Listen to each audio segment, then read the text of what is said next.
ಬಾಲ್ಕಿ ಕೇಸ್ನಲ್ಲಿ ಹರೀಶ್ ಪೂಂಜಾಗೆ ಸಂಕಷ್ಟ, ಮನೆ ಮುಂದೆ ಹೈ ಡ್ರಾಮಾ.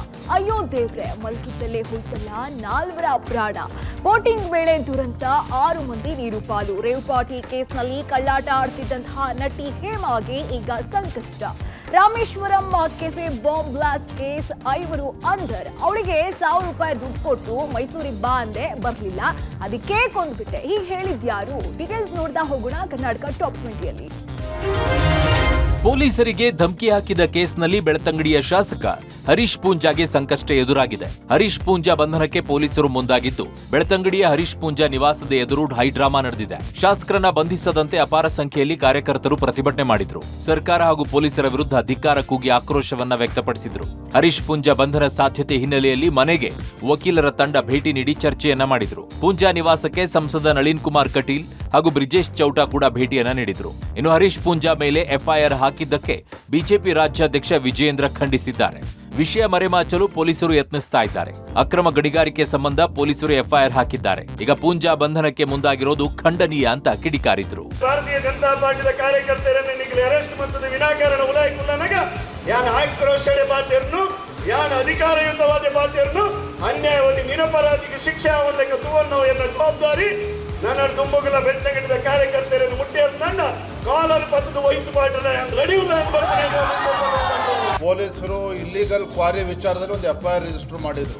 ಈ ವಿಚಾರವಾಗಿ ನಮ್ಮ ಅಲ್ಲಿನ ಶಾಸಕರಾಗಿರ್ತಕ್ಕಂಥ ಹರೀಶ್ ಪೂಂಜಾ ಅವರನ್ನ ಬಂಧನ ಮಾಡ್ತಕ್ಕಂಥ ಪ್ರಯತ್ನ ಇವತ್ತು ಪೊಲೀಸ್ ಅಧಿಕಾರಿಗಳು ಮಾಡ್ತಾ ಇರ್ತಕ್ಕಂಥದ್ದು ಇದು ಖಂಡನೀಯ.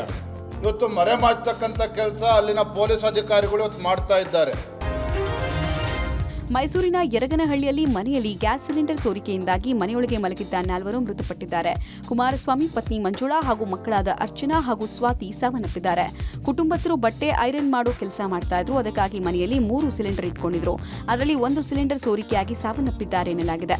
ಮೃತ ಕುಮಾರಸ್ವಾಮಿ ಮೂಲತಃ ಕಡೂರು ತಾಲೂಕಿನ ಸಕ್ರಾಯಪಟ್ಟಣದವರು. ಅಲ್ಲಿ ಸಂಬಂಧಿಕರ ಮದುವೆ ಇದ್ದ ಕಾರಣ ಹೋಗಿ ರಾತ್ರಿ ವಾಪಸ್ ಮನೆಗೆ ಬಂದಿದ್ರು. ಸೋಮವಾರ ರಾತ್ರಿ ಮನೆಯಲ್ಲಿ ಮಲಗಿದ್ದವರು ಮೇಲೆ ಎದ್ದೇಳಲೇ ಇಲ್ಲ. ನಿನ್ನೆ ಸಂಬಂಧಿಕರು ಹಲವು ಬಾರಿ ಕರೆ ಮಾಡಿದ್ದಾರೆ, ಆದರೆ ಕರೆ ಸ್ವೀಕಾರ ಆಗಿಲ್ಲ. ಇಂದು ಬೆಳಗ್ಗೆಯೂ ಫೋನ್ ಮಾಡಿದಾಗ ಸ್ವೀಕಾರ ಮಾಡದಿದ್ದಕ್ಕೆ ಅನುಮಾನ ಬಂದು ಪಕ್ಕದ ಮನೆಯವರಿಗೆ ಕರೆ ಮಾಡಿ ಮನೆಗೆ ಹೋಗಿ ನೋಡಿ ಎದ್ದಿದ್ದಾರೆ.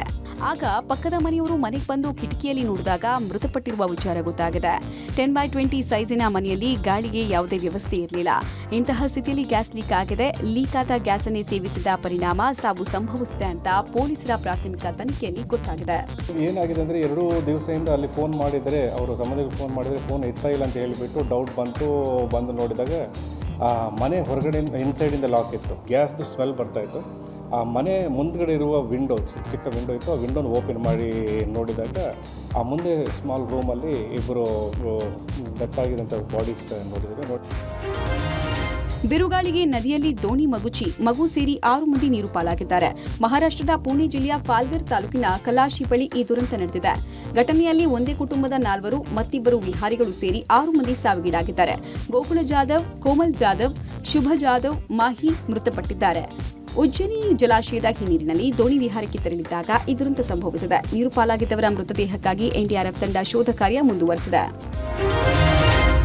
ರೇವ್ ಪಾರ್ಟಿಯಲ್ಲಿ ಕುಣಿದು ಕುಪ್ಪಳಿಸಿದ್ದ ತೆಲುಗು ನಟಿ ಹೇಮಾಗೆ ದೊಡ್ಡ ಸಂಕಷ್ಟ ಎದುರಾಗುವ ಸಾಧ್ಯತೆಗಳು ದಟ್ಟವಾಗಿವೆ. ಕಳೆದ 2 ದಿನಗಳ ಹಿಂದೆ ಎಲೆಕ್ಟ್ರಾನಿಕ್ ಸಿಟಿಯ ಹೊರಭಾಗದ ಜಿಆರ್ ಫಾರ್ಮ್ ಹೌಸ್ನಲ್ಲಿ ಆಯೋಜಿಸಿದ್ದ ರೇವ್ ಪಾರ್ಟಿ ತೆಲುಗಿನ ಖ್ಯಾತ ನಟಿ ಹೇಮಾ ಕೂಡ ಭಾಗಿಯಾಗಿದ್ದರು. ರೇವ್ ಪಾರ್ಟಿ ಮೇಲೆ ಸಿಸಿಬಿ ಅಧಿಕಾರಿಗಳು ದಾಳಿ ನಡೆಸಿ ಮಾದಕ ವಸ್ತುಗಳನ್ನು ವಶಕ್ಕೆ ಪಡೆದಿದ್ದರು. ಈ ವೇಳೆ ಹಲವಾರು ನಟಿಯರು, ಮಾಡೆಲ್ಗಳ ಜೊತೆ ತೆಲುಗು ನಟಿ ಹೇಮಾ ಕೂಡ ಸಿಕ್ಕಿಬಿದ್ದಿದ್ದರು. ಎಲ್ಲರ ಜೊತೆಗೆ ನಟಿ ಹೇಮಾ ಅವರನ್ನು ವೈದ್ಯಕೀಯ ತಪಾಸಣೆ ಮಾಡಿಸಿ ಹೇಮಾ ಅವರ ಬ್ಲಡ್ ಸ್ಯಾಂಪಲ್ ಪಡೆದು ಸ್ಟೇಷನ್ ಬೇಲ್ ಮೇಲೆ ಬಿಟ್ಟು ಕಳಿಸಲಾಗಿತ್ತು.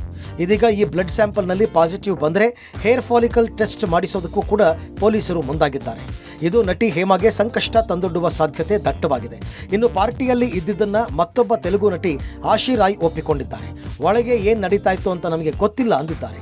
ಮತ್ತೊಂದೆಡೆ ರಾಜಾಹುಲಿ ಖ್ಯಾತಿಯ ನಟ ತನ್ನ ಸ್ನೇಹಿತರನ್ನ ಬಿಡಿಸಿಕೊಳ್ಳೋದಕ್ಕೆ ಮುಂದಾಗಿದ್ದು ಪೊಲೀಸರು ಬೈದು ಕಳಿಸಿದ್ದಾರೆ. I went for birthday party and I called him brother. Okay, అక్కడ బర్త్డే పార్టీ నడుస్తుంది, లోపల అందరు ఏం చేస్తున్నాడు ఏంటి, I don't know anything. So please దయచేసి మీరు అందరూ నన్ను హెల్ప్ చేయండి. నేను ఒక ఆడపిల్ల అండి, ఇప్పుడే ఇండస్ట్రీకి వచ్చినానండి. ಬೆಂಗಳೂರು ರಾಮೇಶ್ವರಂ ಕೆಫೆ ಸ್ಫೋಟ ಪ್ರಕರಣ ಸಂಬಂಧ ಎನ್ಐಎ ಅಧಿಕಾರಿಗಳು 5 ಬಂಧನ ಮಾಡಿದ್ದಾರೆ. ಬಂಧಿತ ಉಗ್ರ ಮುಸಾವೀರ್ ಹುಸೇನ್ ಮತ್ತು ಅಬ್ದುಲ್ ಮತೀನ್ ತಾಹಾಗೆ ಹಣಕಾಸಿನ ನೆರವು, ಕೃತ್ಯಕ್ಕೆ ಸಹಾಯ ಮಾಡಿದ ಆರೋಪದಲ್ಲಿ ಬಂಧಿಸಲಾಗಿದೆ. ಬೆಂಗಳೂರಿನಲ್ಲಿ ವೈದ್ಯ ಅಹಮದ್, ಹುಬ್ಬಳ್ಳಿಯಲ್ಲಿ ಶೋಯಿಬ್ ಮಿರ್ಜಾ, ಆತನ ಸಹೋದರ ಅಜೀಬ್ ಅಹಮದ್ ಹಾಗೂ ಆಂಧ್ರಪ್ರದೇಶದ ಅನಂತಪುರದ ರಾಮದುರ್ಗದಲ್ಲಿ ಟೆಕ್ಕಿ ಸೊಹೇಲ್ನನ್ನ ಎನ್ಐಎ ಅಧಿಕಾರಿಗಳು ಕಾರ್ಯಾಚರಣೆ ಮಾಡಿ ಬಂಧಿಸಿದ್ದಾರೆ. 2012ರ ಬೆಂಗಳೂರು ಹುಬ್ಬಳ್ಳಿ ವಿಧ್ವಂಸಕ ಸಂಚು ಪ್ರಕರಣ ಆರೋಪಿ ಸಬೀಲ್ ಅಹಮದ್ 2012 ಲಷ್ಕರಿಯ ತೊಯ್ಬಾ ಸಂಘಟನೆಯೊಂದಿಗೆ ಸೇರಿ ಬೆಂಗಳೂರು ಹುಬ್ಬಳ್ಳಿ ವಿಧ್ವಂಸಕ ಕೃತ್ಯ ಸಂಚು ನಡೆಸಿದ್ದ ಬಗ್ಗೆ ಮಾಹಿತಿ ಆಧರಿಸಿ 5 ಬಂಧಿಸಿ ವಿಚಾರಣೆಗೆ ಒಳಪಡಿಸಿದ್ದಾರೆ. ಹುಬ್ಬಳ್ಳಿ ಅಂಜಲಿ ಕೇಸನ್ನ ಸರ್ಕಾರ ಸಿಐಡಿಗೆ ವಹಿಸಿ ಆದೇಶ ಕೊಟ್ಟಿದೆ. ಪ್ರಕರಣ ಸಂಬಂಧ ತನಿಖೆ ಆರಂಭಿಸಿದ ಸಿಐಡಿ ಟೀಮ್ ಹಂತಕ ವಿಶ್ವನನ್ನ ವಶಕ್ಕೆ ಪಡೆಯೋಕೆ ಕಿಮ್ಸ್ ಆಸ್ಪತ್ರೆಗೆ ಭೇಟಿ ಕೊಡ್ತು. ಸಿಐಡಿ ಎಸ್ಪಿ ವೆಂಕಟೇಶ್ ನೇತೃತ್ವದ ತಂಡ ಕಿಮ್ಸ್ಗೆ ಭೇಟಿ ಕೊಟ್ಟು ವಿಶ್ವನನ್ನ ವಿಚಾರಣೆಗೆ ಒಳಪಡಿಸಿದಾಗ ಕೊಲೆ ಮಾಡಿದ ರಹಸ್ಯವನ್ನ ಬಿಚ್ಚಿಟ್ಟಿದ್ದಾನೆ.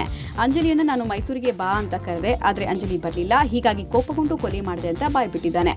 ಕೊಲೆಯಾಗೋ ಹಿಂದಿನ ದಿನ ₹1,000 ಫೋನ್ ಪೇ ಮಾಡಿದೆ, ಹಣ ಪಡೆದು ನನ್ನ ನಂಬರ್ ಅನ್ನ ಬ್ಲಾಕ್ ಮಾಡಿದ್ಲು. ಅದೇ ಕಾರಣಕ್ಕೆ ಸಿಟ್ಟು ಬಂದು ಕೊಲೆ ಮಾಡಿರುವುದಾಗಿ ಸಿಐಡಿ ಅಧಿಕಾರಿಗಳ ಮುಂದೆ ಹಂತಕ ವಿಶ್ವ ಹೇಳಿಕೆ ಕೊಟ್ಟಿದ್ದಾನೆ ಎನ್ನಲಾಗಿದೆ. ಪ್ರಜ್ವಲ್ ಪೆನ್ಡ್ರೈವ್ ವಿಡಿಯೋ ಫೋಟೋಗಳ ಅಸಲಿ ಬಗ್ಗೆ ಎಚ್ಡಿಕೆ ಅನುಮಾನ ವ್ಯಕ್ತಪಡಿಸಿದ್ದು, ಈ ಬಗ್ಗೆ ಮೈಸೂರಲ್ಲಿ ಸುದ್ದಿಗೋಷ್ಠಿ ನಡೆಸಿ ಮಾತಾಡಿದವರು, ವಿಡಿಯೋ ಫೋಟೋ ಅಸಲಿನ ನಕಲಿನ, ಅದರಲ್ಲಿ ಇರೋರು ಅವರೇನ, ಬೇರೆಯವ್ರ ಫೋಟೋ ಏನಾದರೂ ಅಂಟಿಸಿದಾರ ಅಂತ ಅನುಮಾನ ವ್ಯಕ್ತಪಡಿಸಿದ್ದಾರೆ.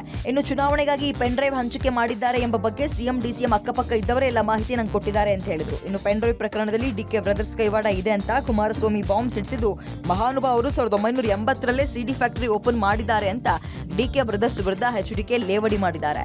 ನಮ್ಮ CDCO ಅವರು ಆ ಪೆನ್ ಡ್ರೈವ್ನ ಟ್ರಾನ್ಸ್ಫರ್ ಮಾಡ್ಕೊಂಡು ಮನೆ ಒಳಗೆ ಹೋಗಿ ಆಮೇಲೆ ವಾಪಸ್ ಅವನಿಗೆ ಕೊಟ್ಟು ಕಾರ್ತಿಕ್ ಕೈಲಿ ಇದಿರಲಿ ನಿನ್ನ ಹತ್ರ ಸದ್ಯಕ್ಕೆ ನಾವು ಹೇಳ್ತೀವಿ, ಸಮಯ ಬಂದಾಗ ಉಪಯೋಗ ಮಾಡೋಣ ಅಂತೇಳಿ ಕಳಿಸಿ ಏನೇನು ನಡೆದಿದೆ ಇಲ್ಲಿ ಮಾಡಿರ್ತಕ್ಕಂಥದ್ದು ಎಲ್ಲ ಕಾನೂನು ಬಾಹಿರವಾದಂಥ ಚಟುವಟಿಕೆಗಳು. ನಿಮ್ಮ ಉಪಮುಖ್ಯಮಂತ್ರಿ ಮಾಡ್ಕೊಂಡಿರ್ತಕ್ಕಂಥವ್ರನ್ನ ರಕ್ಷಣೆ ಕೊಟ್ಕೊಂಡು ಏನು ಸಾಧನೆ ಮಾಡ್ತೀರಿ? ಪೆನ್ ಡ್ರೈವ್ ಅಶ್ಲೀಲ ವಿಡಿಯೋ ಬಹಿರಂಗವಾಗ್ತಾ ಇದ್ದಂತೆ ವಿದೇಶಕ್ಕೆ ಅಬ್ಸ್ಕಂಡ್ ಆಗಿರುವ ಪ್ರಜ್ವಲ್ ಇಲ್ಲಿವರೆಗೂ ಪತ್ತೆಯಾಗಿಲ್ಲ. ಪ್ರಜ್ವಲ್ ಹೆಜ್ಜೆ ಗುರುತಿನ ಹಿಂದೆ ಬಿದ್ದಿರೋ SIT ಟೀಮ್ ಪ್ರಜ್ವಲ್ ಪತ್ತೆಗಾಗಿ ಇನ್ನಿಲ್ಲದ ಸರ್ಕಸ್ ನಡೆಸ್ತಾ ಇದ್ದಾರೆ.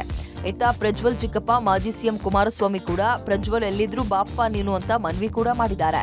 ಇನ್ನು ಚಿಕ್ಕಪ್ಪನ ಮನವಿಗೆ ಹೋಗೊಟ್ಟು ಪ್ರಜ್ವಲ್ ಬರ್ತಾರಾ ಅಂತ SIT ಟೀಮ್ ಬಕಪಕ್ಷಿಯಂತೆ ಕಾದು ಕುಳಿತಿದೆ.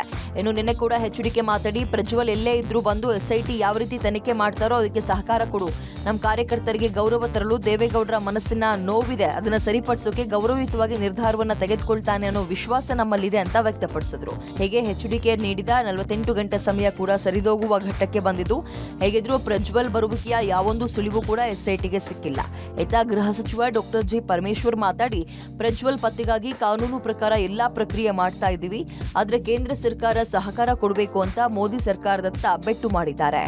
ಏನು ಕೂಡ ಬಂದಿಲ್ಲ. ಅದೇ ನಮಗೆ ಭಾಳ ನಾವು ಮತ್ತು ಒತ್ತಾಯ ಮಾಡ್ತಾ ಇರ್ತಕ್ಕಂಥದ್ದು ಕೇಂದ್ರ ಸರ್ಕಾರ ಕೂಡ ಸಹಾಯ ಮಾಡಬೇಕಲ್ಲ. ಬರೀ ಟೀಕೆ ಟಿಪ್ಪಣಿಗಳನ್ನು ಮಾಡೋದ್ರಲ್ಲಿ ಏನು ಅರ್ಥ ಇಲ್ಲ. ಕಾನೂನಿನ ಚೌಕಟ್ಟಿನಲ್ಲಿ ಕೇಂದ್ರ ಸರ್ಕಾರ ಕೂಡ ನಮಗೆ ಸಹಾಯ ಮಾಡಬೇಕು.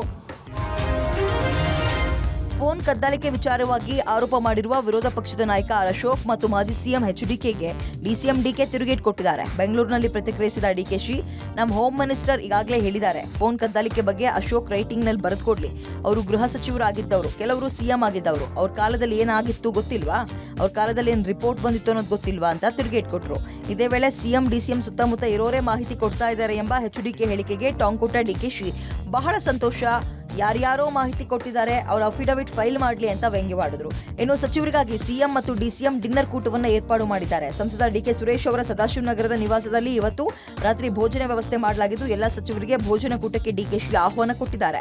ಸರ್ಕಾರಕ್ಕೆ 1 ವರ್ಷ ತುಂಬಿದ ಹಿನ್ನೆಲೆ ಸಚಿವರಿಗೆ ಔತಣಕೂಟ ಏರ್ಪಾಡು ಮಾಡಿದ್ದು, ಇದೇ ವೇಳೆ ಪ್ರಸಕ್ತ ರಾಜಕೀಯ ಚರ್ಚೆ ನಡೆಸುವ ಸಾಧ್ಯತೆ ಇದೆ. ನೋಡಿ, ಹೋಮ್ ಮಿನಿಸ್ಟ್ರು ರೈಟಿಂಗಲ್ಲಿ ಬರೆದು ಕೊಡಕ್ಕೆ ಹೇಳಿ, ಹೋಮ್ ಮಿನಿಸ್ಟರ್ ಹೇಳಿದ್ದಾರೆ. ಇದು ಅವ್ರ ಕಾಲದಲ್ಲೆಲ್ಲ ಮಾಡಿದ್ರಲ್ಲ, ಯಾರ್ಯಾರ ಕಾಲದಲ್ಲಿ ಕದ್ದಾಲಿಕೆ ಮಾಡಿತ್ತು ಎಲ್ಲ ಅವ್ರಿಗೆ ಗೊತ್ತಿದೆ. ಅವರು ಹೋಮ್ ಮಿನಿಸ್ಟರ್ ಆಗಿದ್ದವರು, ಕೆಲವು ಚೀಫ್ ಮಿನಿಸ್ಟರ್ ಆಗಿದ್ದವರು, ಎಲ್ಲ ರಿಪೋರ್ಟ್ ಎಲ್ಲ ಬಂದಿತ್ತು. ಕಿಡ್ನಾಪ್ ಕೇಸ್, ಲೈಂಗಿಕ ದೌರ್ಜನ್ಯ ಕೇಸ್ನಲ್ಲಿ ಜಾಮೀನಿನ ಮೇಲೆ ಹೊರಗಿರುವ ರೇವಣ್ಣ ದೇವಸ್ಥಾನಗಳ ದಂಡಯಾತ್ರೆಯನ್ನ ಮುಂದುವರೆಸಿದ್ದಾರೆ. ಕಳೆದ 20 ದಿನಗಳಿಂದ ಹಾಸನಕ್ಕೆ ಕಾಲಿಡದ ಮಾಜಿ ಸಚಿವ ರೇವಣ್ಣ ಇದೀಗ ಹಾಸನಕ್ಕೆ ಭೇಟಿ ಕೊಟ್ಟು ತಮ್ಮ ಕುಲದೇವರ ದೇಗುಲಕ್ಕೆ ಭೇಟಿ ಕೊಟ್ಟು ತಮಗೆದುರಾಗಿರೋ ಸಂಕಷ್ಟದಿಂದ ಪಾರು ಮಾಡು ಪರಮಾತ್ಮ ಅಂತ ದೀರ್ಘದಂಡ ನಮಸ್ಕಾರ ಹಾಕಿದ್ದಾರೆ. ಎಚ್.ಡಿ. ದೇವೇಗೌಡರ ಹುಟ್ಟೂರು ಹರದನಹಳ್ಳಿಯಲ್ಲಿ ದೇವೇಶ್ವರನಿಗೆ ವಿಶೇಷ ಪೂಜೆಯನ್ನು ಸಲ್ಲಿಸಿದ್ದಾರೆ. ಹೊಳೆನರಸೀಪುರ ಪಟ್ಟಣದಲ್ಲಿರುವ ರಘುಪತಿ ದೇವಾಲಯ, ಶ್ರೀ ಲಕ್ಷ್ಮೀನರಸಿಂಹಸ್ವಾಮಿ, ಆಂಜನೇಯ ಸ್ವಾಮಿ ದೇವಾಲಯಕ್ಕೂ ಭೇಟಿ ಕೊಟ್ಟಿದ್ದು ಕುಟುಂಬಸ್ಥರ ಹೆಸರಲ್ಲಿ ಅರ್ಚನೆ ಮಾಡಿಸಿ ವಿಶೇಷ ಪೂಜೆ ಸಲ್ಲಿಸಿದ್ದಾರೆ. ಇದೇ ವೇಳೆ ಮಾತಾಡಿದ ರೇವಣ್ಣ, ಪ್ರಜ್ವಲ್ ರೇವಣ್ಣ ಬಗ್ಗೆ ಪ್ರತಿಕ್ರಿಯೆ ಕೊಡೋಕೆ ನಿರಾಕರಿಸಿದ್ದಾರೆ.